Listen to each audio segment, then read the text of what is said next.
Basically तुम्हाला माहित आहे की नाही रे, कोप 33 भारतानं आयोजन करण्याचं काय केलं, नाकारलेलं आहे. बरोबर. कॉन्फरन्स ऑफ पार्टी 33 की जे जागतिक पर्यावरण परिषदांमध्ये एक अपेक्स संमेलन मानण्यात येते. भारतानं त्याबद्दल काय केलं, नो म्हटलं. तर काय नो म्हटलं त्याचं कारण बघण्याचा आपण प्रयत्न तर करू, पण सोबत मला सांगा, पर्यावरण हा कुठल्या कुठल्या परीक्षेमध्ये नाहीये? कुठल्या परीक्षेमध्ये नाहीये? उत्तर आलं पाहिजे, सगळ्या परीक्षेमध्ये आहे. कंबाईन मध्ये इन्व्हायरमेंट आहे का रे? नाही, विषय असा आहे, सिलेबस जर माहित नाही आपल्याला तर हा टॉपिक महत्वाचा आहे की नाही याच्याबद्दल मोठा प्रश्नचिन्ह लागू शकतो ना. ठीक आहे, सिलेबस बघा बरं का. कंबाईन मध्ये आपल्या इथं इन्व्हायरमेंट आहे की नाही आहे. तर नवीन पॅटर्न मध्ये इन्व्हायरमेंटचे किती प्रश्न आहे? 3. जे राज्यसेवा कशामध्ये आहे? प्रीला आहे. म्हणला का काय हरकत नाही, बाकी पुढच्या वर्षी मी इथं जाऊ. कोप 33 भारतानं आयोजन नाकारलेलं आहे. तर बेसिकली पहिल्यांदा वन बाय वन आपण बघण्याचा प्रयत्न करू. हा विषय काय आहे तर ते पहिला मुद्दा येतो की सर कोप 33 आयोजन करण्यासंबंधी भारतानं नाकारलेलं आहे, त्याचं आयोजन 2000 किती मध्ये होणार होता? 28 मध्ये. इयर इम्पॉर्टंट आहे कारण या इयर मध्ये कारण दळलेलं आहे. Okay, number 1. बेसिक बॅच मध्ये आपण इकॉनॉमिक्सच्या शाश्वत विकास शिकलो. बरोबर, त्याची उजळणी पण करून देतो आणि शिकून पण टाकतो, त्याच्यामध्ये आपण याचा अभ्यास करत असतो. तर कोपचा अर्थ होतो कॉन्फरन्स ऑफ पार्टीज. बरोबर, म्हणजे पर्यावरण विषयक जे संमेलन आहे त्याला आपण काय म्हणतो? कोप म्हणतो. ओके, पहिला मुद्दा क्लिअर. याची सुरुवात कुठून झाली, याचं हिस्टॉरिकल बॅकग्राऊंड काय ते बरोबर बघा, आणि त्यावर आयोगानं बऱ्याचदा काय विचारला गेलेला आहे प्रश्न. पहिलं जागतिक पर्यावरण संमेलन हे 1972 मध्ये आयोजित झालं. स्पेसिफिक डेट पाहिजे असेल तर ते झालं 5 जून 1972 ला. आणि म्हणून तुम्हाला माहित असेल 5 जून हा आपण जागतिक पर्यावरण दिन म्हणून काय करतो? साजरा करतो.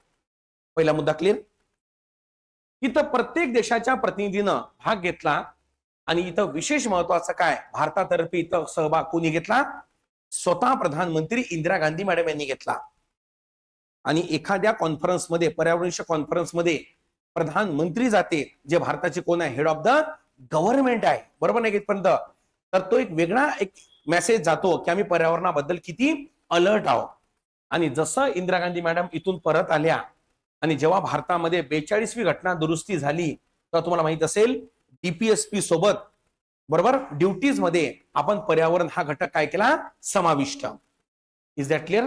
ड्युटी मध्ये पण आहे फंडामेंटल आणि डीपीएसपी मध्ये पण आहे.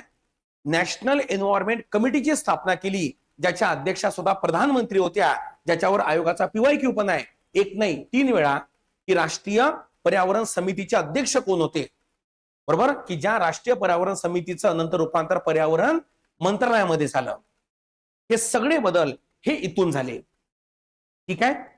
आता या संमेलनाला 20 वर्ष पूर्ण झाल्याच्या निमित्तानं 1992 मध्ये आणखी एका संमेलनाचं आयोजन करण्यात आलं. ते आयोजित करण्यात आलं ब्राझील मधील कुठं? रिओ येथे. म्हणून याला काही लोक रिओ परिषद म्हणतात आणि काही लोक याला स्टॉकहोम 20 म्हणतात. का बरं स्टॉकहोम 20? कारण 1972चं हे संमेलन कुठे झालं होतं? स्टॉकहोमला. Is that clear? त्यामुळे 92च्या संमेलनाचं पहिलं नाव काय? स्टॉकहोम 20. दुसरं नाव काय? रिओ. आणि तिसरं नाव आहे याचं United nation conference on sustainable development. चौथं नाव आहे याचं United nation conference human and development किंवा एन्व्हायरमेंट अँड डेव्हलपमेंट. समजली प्रथम?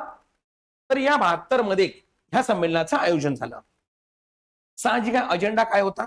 पर्यावरण विषय इथपर्यंत. एन्व्हायरमेंट हा होता ना, ह्युमन अँड एन्व्हायरमेंट हा होता ना. तर या 1992च्या संमेलनामधनं पहिली गोष्ट बाहेर आली ज्याला म्हणतात युनायटेड नेशनचं ओके फ्रेमवर्क. कशा बाबतीमध्ये? तर कन्व्हेन्शन ऑन क्लायमेट चेंज, ज्याला म्हणतात काय? UNFCCC. आता मी काय खाली डिटेलमध्ये जात नाही, जेवढं मला शिकवायचं आहे तेवढंच घेऊन मी पुढे निघून जातो. ठीक आहे. या UNFCCचा उद्देश काय होता? United nation framework convention on climate change. याचा प्रमुख उद्देश काय होता? याचा उद्देश होता की जे काही तापमान स्पेलिंग बरोबर बघा रे. तापमान वाढ होत आहे विषय कळले इथपर्यंत, त्याला रोखणे. आपण बेसिक लेक्चर मध्ये तुम्हाला आठवते एल्बिडो नावाचा कन्सेप्ट शिकलो होतो. एल्बिडो मजबूत ठेवणे, कळलं का? तर तापमान काय ठेवणे नियंत्रणात, म्हणजे शॉर्ट वेव्ह आणि लॉंग वेव्ह. ओके, चला मग कसं तापमान वाढ थांबवायचं, यासाठी या UNFCCचं दरवर्षी संमेलन होते. या UNFCCचा पार्ट ऑफ युनायटेड नेशन, याचं दरवर्षी काय होते, संमेलन होते. आणि त्या संमेलनाला म्हणतात काय रे पुरो, कोप. कोप म्हणजे कॉन्फरन्स ऑफ काय पार्टीज. ठीक आहे, त्यातलं 8व्या नंबरचं कोप हे भारतामध्ये झालं होतं. पुढे दिल्लीमध्ये, दिल्लीत होईल ना, कळलं इथपर्यंत, पुढे झालं होतं दिल्लीमध्ये. आता या कोप मध्ये 3ऱ्या क्रमांकाचा कोप अतिशय इम्पॉर्टंट आहे, जे झालं होतं जपान मधील कुठं, क्योटो मध्ये. आणि तिथून बाहेर आलं क्योटो प्रोटोकॉल. आता मी तुम्हाला बरोबर कळेल की भारतानं यजमानपद का बरं नाकारलं, त्याचे उत्तर आता इथे मिळायला सुरुवात होईल. कोप 3 कुठे झालं, क्योटोला. म्हणजे या सगळ्या मालिकेमध्ये बरोबर सर्वात प्रमुख म्हणजे काय, तर काय रे पुरो हो, कोप 3 विषय कळलं, जे झालं जपानच्या कुठं, क्योटो मध्ये. आणि तिथं एक तापमान वाढ रोखण्यासाठी एक सायंटिफिक फॉर्म्युला आणला, त्याला म्हणतात क्योटो प्रोटोकॉल, ज्यावर बरेच दिवस झाले आयोगानं प्रश्न नाही विचारला. आता क्योटोची मुदत संपली, त्याची जागा पॅरिस करारानं घेतली. पण याचा अर्थ हा होत नाही की मेरे करण अर्जुन नाही आएंगे. करण अर्जुन केव्हा येऊ शकतो, अरे कळला का? Is that clear? मग क्योटो प्रोटोकॉल मध्ये काय ठरलं, 1990 ला आपण बेस इयर मानायचं, कळलं का? आणि 2005 पासून 2012 पर्यंत 5.2% कार्बन एमिशन काय करणे, कमी करणे. कार्बन उत्सर्जन काय करणे, कमी करणे, असं ठरलं. पण हा क्योटो प्रोटोकॉल कधीच लागू झाला नाही. याचं कारण इथं जेवढ्या 55% कार्बन उत्सर्जन करणाऱ्या देशांची सहमती पाहिजे होती, ती सहमतीच इथं लाभली नाही. पहिला मुद्दा क्लिअर. हे सगळं डिटेलमध्ये घेतलेलं आहे. फक्त मला करंट मध्ये कुठे न्यायचंय तुम्हाला, कोप 33चं यजमानपद भारतानं का नाकारलं त्यावर फोकस करायचंय मला. कळलं इथपर्यंत? आता बघा इथपर्यंत झालं. मग याची जागा ज्या करारानं घेतली त्या कराराला काय म्हणतात रे, पॅरिस करार. मग त्याचं प्री डिग्री सेल्सिअसच्या आधी 1.5 डिग्री सेल्सिअस, प्री इंडस्ट्रियल पिरियडच्या 1.5 डिग्री सेल्सिअस पर्यंत तापमानवाढ काय करू, कमी करू, हा याचा उद्देश होता. आता बरोबर बघा, 2 गोष्टी इथं आहे. याच्या आधी मी युट्यूबवर एक लेक्चर घेतलेला आहे, आठवते? पॅरिस अग्रीमेंट हा व्हॉलेंटरी नाही आहे, चुकलं, कंपल्सरी नाही आहे, तर व्हॉलेंटरी आहे. Kyoto protocol is a compulsory, म्हणून तो लागू पडला नाही ना. पण मला सांगा, जरी हा व्हॉलेंटरी असला तरी प्रत्येक देशाला स्वतःचं एक कॉन्ट्रीब्युशन हे सांगायचं आहे, बरोबर नाही का? त्याला आपण नाव दिलं तर आठवते, IND, कळलं काय तिपर्यंत? आणि आपण त्याला नाव दिलं होतं INDC. माहितीये ना, 15 दिवसाआधी भारतानं याचं टार्गेट चेंज केलं. काय केलं? चेंज. त्यामुळे तुम्ही पुस्तक पण चेंज करून घ्या, त्याच्या युट्यूबवर लेक्चर पण घेतलेला आहे, आठवते का? बरोबर नाही इथपर्यंत? तर याच्याकडे आपल्याला जायचं नाहीये. तर हे लक्षात ठेवायचं, व्हॉलेंटरी होतं, बरोबर नाही का? आणि हे क्योटो कंपल्सरी होतं. आता बघा विषय काय, भारतानं यजमानपद का नाकारलं, ते कारण असं आहे. बघा, ग्लोबल लेवलवर 2 मोठ्या परिषदा आयोजित, म्हणजे 2 डिबेट आहे मोठ्या. एक आहे व्यापाराच्या बाबतीत, एक आहे पर्यावरणाच्या बाबतीत. आणि या 2 मुद्द्यामध्ये जग हे 2 गटामध्ये स्प्लिट म्हणजे विभागल्या गेलेला आहे. कुठल्या 2 मुद्द्याच्या बाबतीमध्ये? व्यापार आणि पर्यावरण. कोणत्या 2 मुद्द्यावर विभागल्या गेलेला आहे? डेव्हलप नेशन्सचे हित आणि डेव्हलपिंग नेशन्सचे हित. आणि दोन्हीमध्ये भारत कोणाच्या बाजूने आहे? विकसनशील. समजली इथपर्यंत? म्हणजे जेव्हा मी इंडिया म्हणतो तर तुम्ही समजायचं विकसनशील, आणि जेव्हा मी अमेरिका म्हणतो तेव्हा तुम्ही काय समजायचं? विकसित. डिस्क्लेमर समजलं? कळलं का? आता बघा दोघांचा प्रॉब्लेम काय. विकसित देश काय म्हणतात की कार्बन उत्सर्जन होत आहे, ते रोखायला पाहिजे, आणि ही आपली सगळ्यांची सामूहिक जबाबदारी आहे, कलेक्टिव्ह रिस्पॉन्सिबिलिटी आहे. कोण म्हणते? विकसित म्हणजे अमेरिका. डिस्क्लेमर कळलं ना? कारण विकसित विकसनशील प्रोनाउन्सिएशन मध्ये समोरच्या बालवयातल्या पोरांना कळत नाही, मग तो उलटा करून येतो. त्यापेक्षा मग असं कळलं ना, अमेरिका आणि भारत शब्द वापरू आपण. तो म्हणतो कलेक्टिव्ह रिस्पॉन्सिबिलिटी आहे. कोणाची? सगळ्यांची. विकसनशील म्हणजे भारत काय म्हणतो, अरे बाबा अमेरिका तुझं सगळं बरोबर आहे, आमची कलेक्टिव्ह रिस्पॉन्सिबिलिटी आहे, पण तू सगळं करून तू त्याला काय म्हणतात की देवपूजा करायला बसला. आता आम्ही कुठं उद्योग व्यवसाय धंद्याला काय केलं, सुरुवात केली, आणि आम्ही जर ते कार्बन उत्सर्जन कमी करायला लागलो, आमचा विकास थांबेल ना. कळलं इथपर्यंत? म्हणजे इंडिया इन फेवर काय डेव्हलपमेंट आणि युएस काय एन्व्हायरमेंट. समजली इथपर्यंत? मग याला एन्व्हायरमेंट वर्सेस डेव्हलपमेंट ही डिबेट सुद्धा म्हणतात. झालं? ही डिबेट अशी आहे की आधी कोंबडी आले की अंडा आला, ती न संपणारी आहे. मग यामधनं पर्यावरण बघायचं की बाबा विकास बघायचं. या डिबेटमध्ये एक कोप झालं त्याला डर्बन मध्ये. कुठं झालं? डर्बन. आणि तिथं असं ठरलं म्हणजे भारतानं अशी भूमिका मांडली की बघा पर्यावरण उत्सर्जन कमी करणं सगळ्यांची कॉमन रिस्पॉन्सिबिलिटी आहे. काय आहे? कॉमन. म्हणजे आपण काय करू, सगळे मिळून ओके कॉमन आपली रिस्पॉन्सिबिलिटी असेल. परंतु बट लक्षात ठेवायचं, बट तुम्ही जास्त कार्बन उत्सर्जन कमी करा. आम्ही कमी करतो चला, म्हणजे आम्ही पर्यावरण पण राखतो आणि विकास पण करतो, आणि तुम्ही सगळं झालेलं आहे त्यामुळे तुम्ही जास्त उत्सर्जन काय करा, कमी करा ना.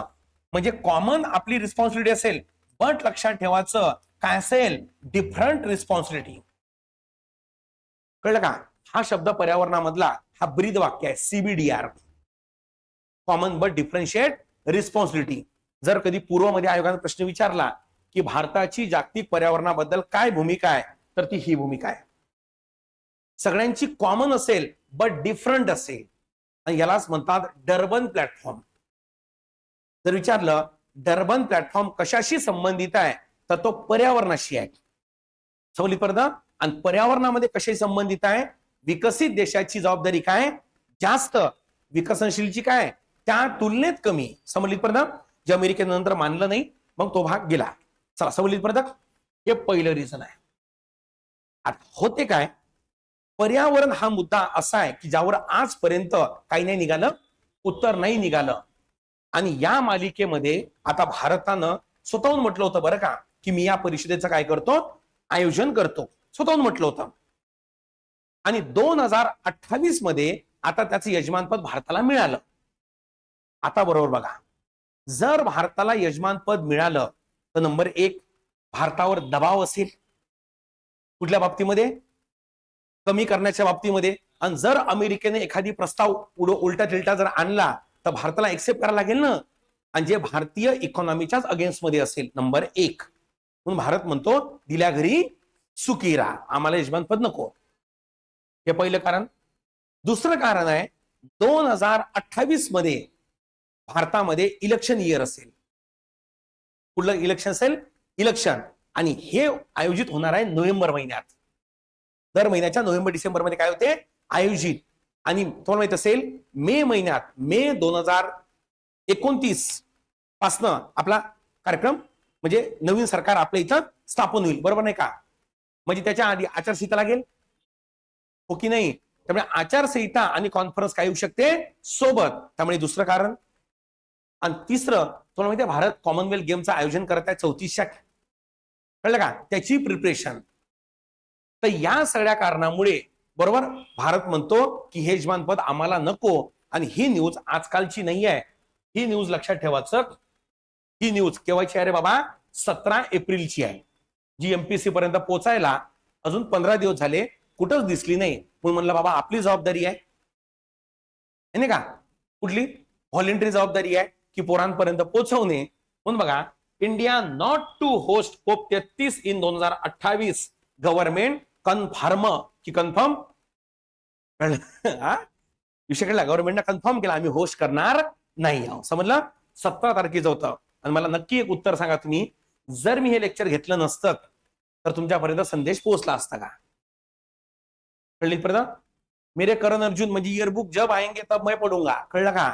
तोपर्यंत परीक्षेमध्ये येऊन पुला खालून सगळं पाणी वाहून जाते. हे लेक्चर करंट आहे की बेसिक एन्व्हायरमेंट? करंट आहे. तुम्ही बेसिक लेक्चर जर बरोबर केले आणि त्याच्या टॉपिकचे जरी करंट तुम्ही जोडले फक्त 5 मार्कासाठी तुम्हाला दिनविशेष, पुरस्कार, व्यक्तिविशेष, निधन वार्ता एवढंच वेगळं करावं लागते. बाकी सगळं करंट सिलेबसच आहे. रिपीट, जेवढा सिलेबस आहे ना आयोगाने दिलेला तेवढा जरी तुम्ही करंट मध्ये बघितला, GS3च्या राज्यसेवा डिस्क्रिप्टिव्ह मध्ये मला सांगा, आणि GS2 मध्ये करंट बेस्ड प्रश्न होते ऑब्लिक आपले होते की नव्हते? 100% प्रश्न होते.